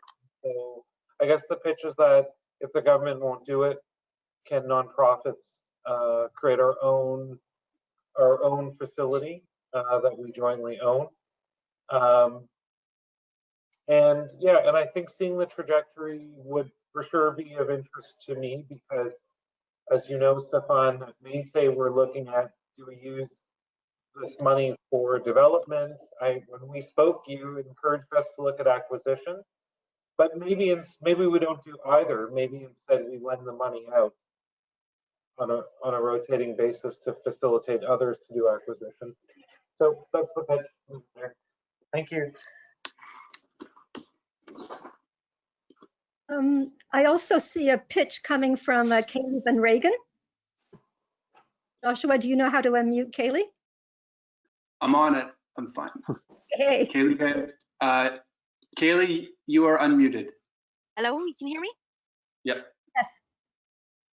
Well, I'm a big believer in housing co-ops, and I have seen over this pandemic that we've been able to continue to house people and not kick them out of their places, and they have some security of tenure, and they have funds that they've raised in pools so that in a distressing time like this where things are happening, they're able to continue to provide secure housing to people.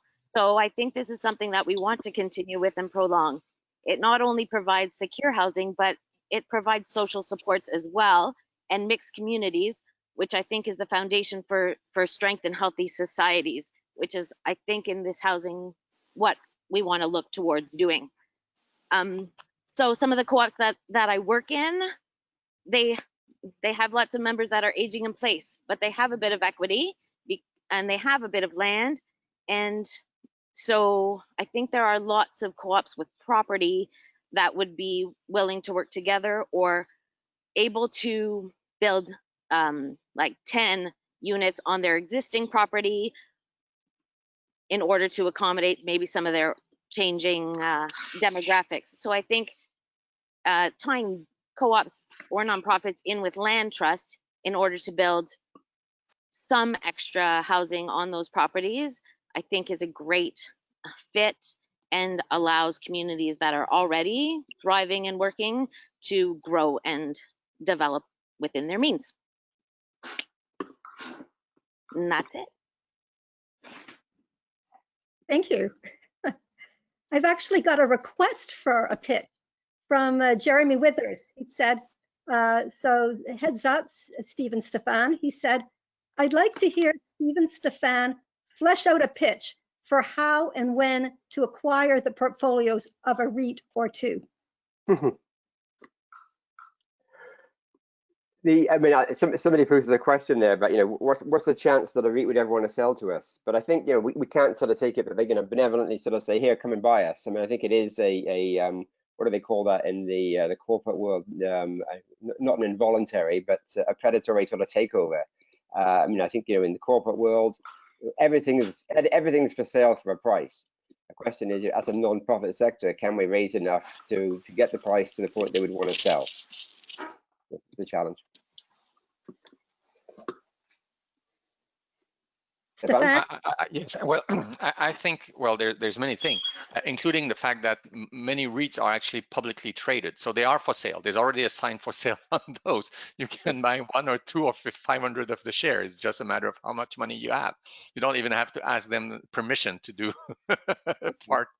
So the real issue is that can you do due diligence and can you muster, find the right deal and buying at the right price?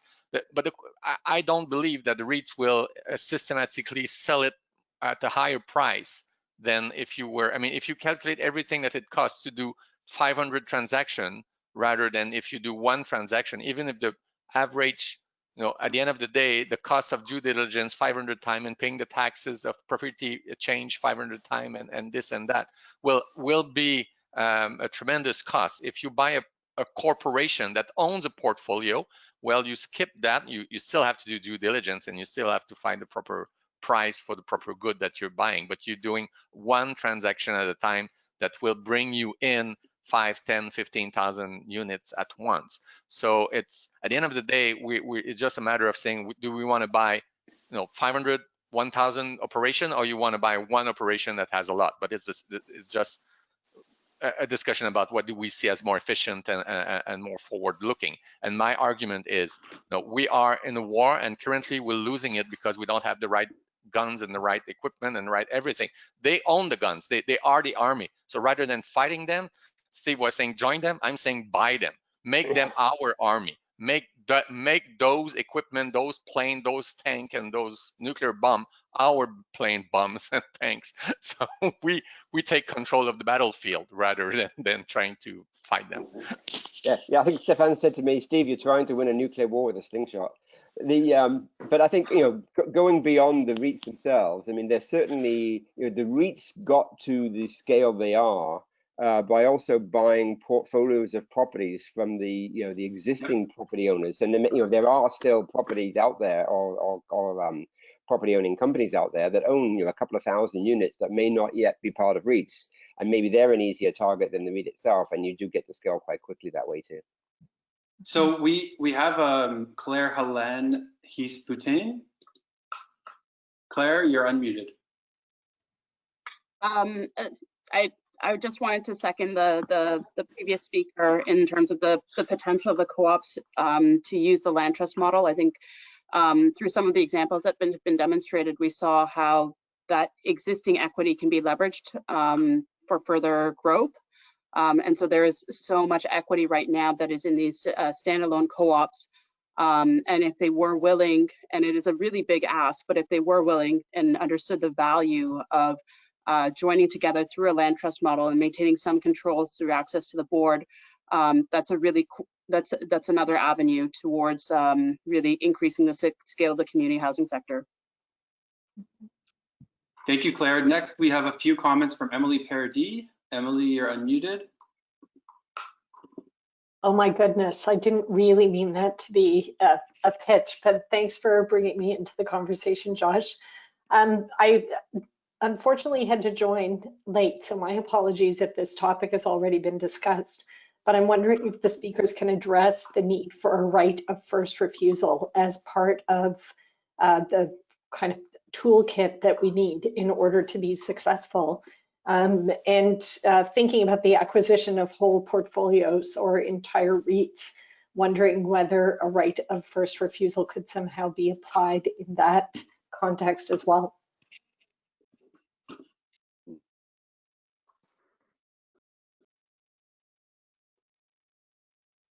Am I still unmuted, Tom? We can hear you. We can hear you. Yep. Yeah, so Emily, yeah, we did actually speak over that when you weren't on here. Tom, I think Tom had asked the question. So just to briefly repeat what I said the last time, I mean, I think the right of first refusal, it's okay when you're talking about smaller properties and the kind of acquisitions that Francois was talking about in Montreal, and again, the culture in Quebec, I think, lends itself to that much more so. I think it's going to be difficult to do it nationally. You couldn't do it nationally. You'd have to do it with each jurisdiction doing its own bylaw. And there is a whole bunch of technical difficulties and moral hazard and perverse behaviors that I think will arise as the vendors of properties. I mean, they're relatively indifferent as to who buys it if they're just basically looking to get the maximum profit, but they may game the system a little bit to enhance their profit by using the right first refusal. And secondly, I think if we're talking, you know, the 45 to 50,000 units that transact across the country in a year, who's going to fund the right to first refusal is a big question. If it's Joy, could I ask a question to the group? Is that okay, or do you have something you got ready? I noticed in our for who's here that there's a few representatives from different banks or credit unions that are working with nonprofit partners on these types of activities. And I wonder if anyone from one of those institutions would like to comment about an idea or, what you've heard. There's been a lot of discussion of financing and funds, and, it would be great to hear from your part of the sector. Just put your comment there and we'll call you out next. Joy, back to you. Oh, okay. No, I've simply lost this. Oh, there we are.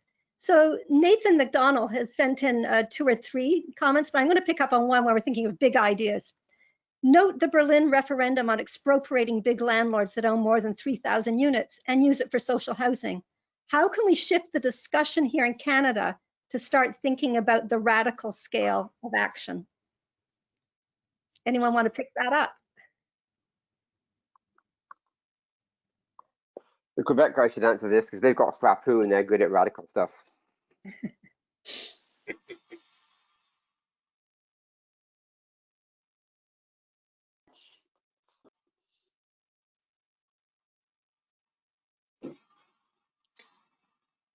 Well, a related question I saw from as where we're waiting if we're going to get any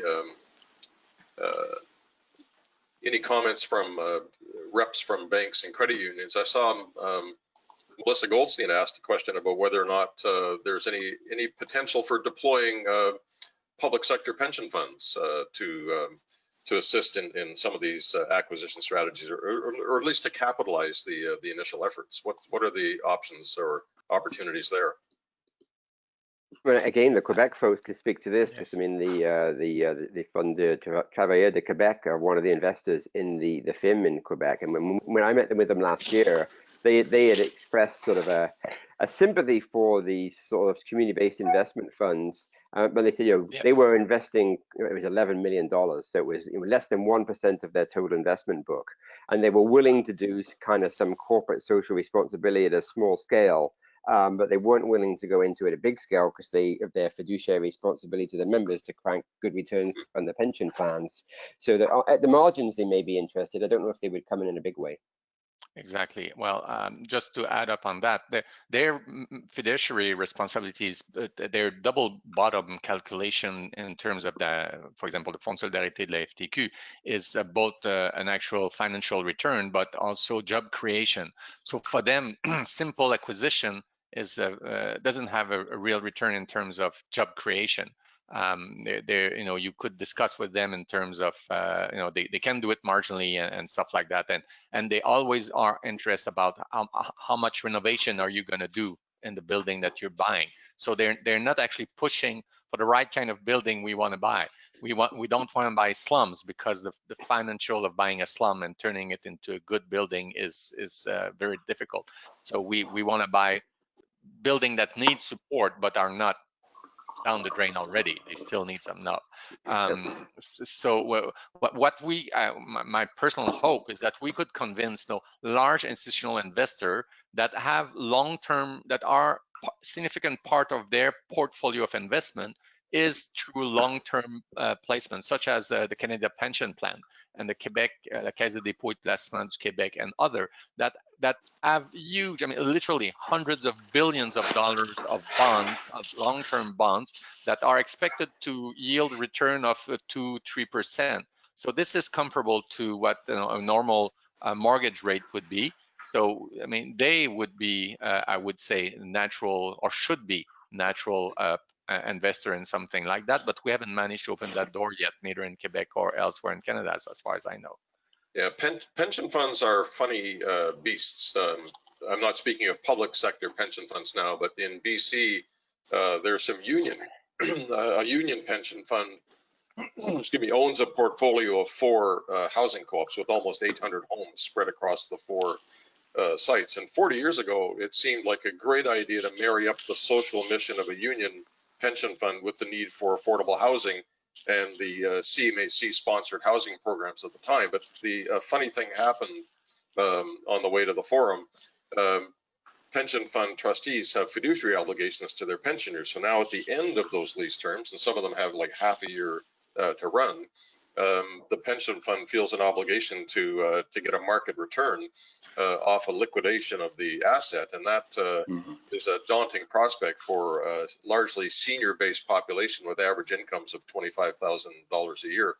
So at the front end, pension fund asset deployment is a great strategy. At the back end, it can sometimes create a collision of interests that may not always work out well for low income or moderate income residents. Yeah.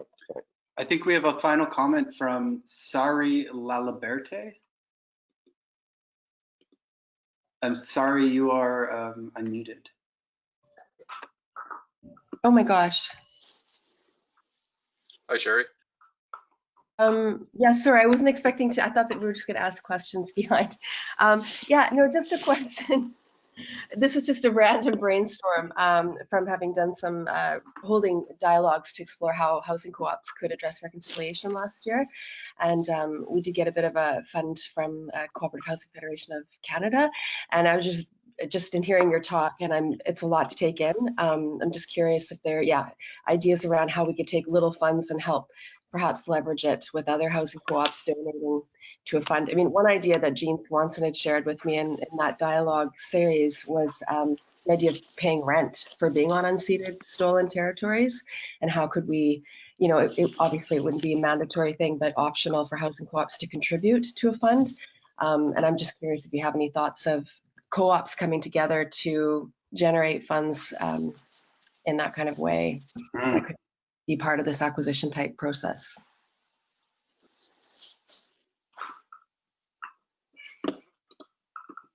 Any of our panel want to tackle that one?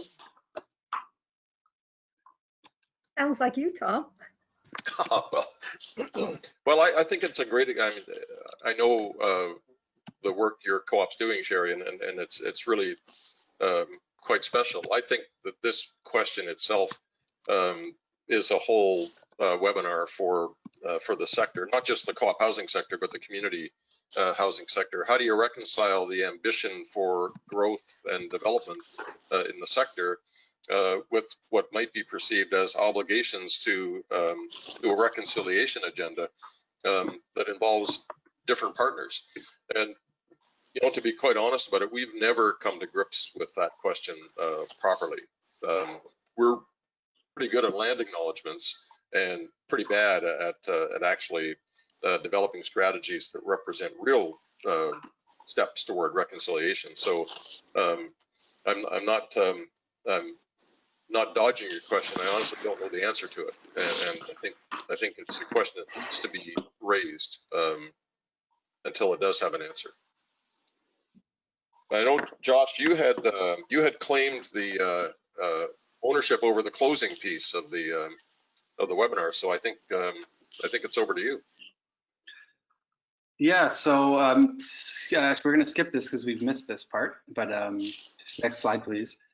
So we wanted to close this by first off thanking everyone for participating and attending this. We had 111 people here for a majority of the time. We're now down to just under 80 people, but that's an incredible amount of, I'm sure, amazing, very motivated, you know, activists, advocates, housing providers from across the country. And so, you know, what we really hope comes out of this is that we all start to work together more towards this objective of socializing and preserving more of this rental housing. I mean, we heard a lot about the deep need and the risk of inaction of continuing to not mobilize a major effort around this. And so what we're really hoping is out of this, more of us start to connect in formal, coordinated ways. We're not yet sure what that looks like, but the first step we're going to take is after this session, we are going to summarize the session into some notes. We'll provide the video and the slide deck, and we'll share it back out to folks. I'm hoping that we can summarize some of the key proposals and share them out with you, so we're all having access to the great ideas that are being presented. And then from there, I'm hoping we can start to coordinate more. So please stay in touch and expect that document.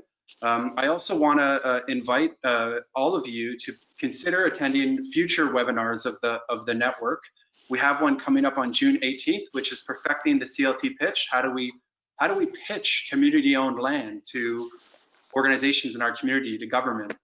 How do we talk about it in a way that's compelling and clear? We also have another session on mutual aid organizing. We know that so many communities are organizing around mutual aid right now in a time of COVID, and there are a few CLTs in Canada who are doing that from their positionality. And so we want to hear from those groups about what their experience has been, and it might be an inspiration to others in the country. There will be more to come, and so we'll try to keep you posted. Finally, I just want to thank all the amazing speakers. We heard such a robust discussion today, sometimes highly technical, sometimes very inspiring in general. But I want to thank you all for your amazing contributions. I'm definitely going to watch this video again a few times and take more notes next time. I also want to thank the Co-op Housing Federation of British Columbia for hosting this and providing the back-end support. An amazing group of people that has made this conversation possible today. And I just wanted to thank you all for taking your time today. We're all very busy, and it's really special that you've all come together. It's proof that you care about this issue, and let's keep fighting. We got to make this happen. Thanks so much, and have a great day.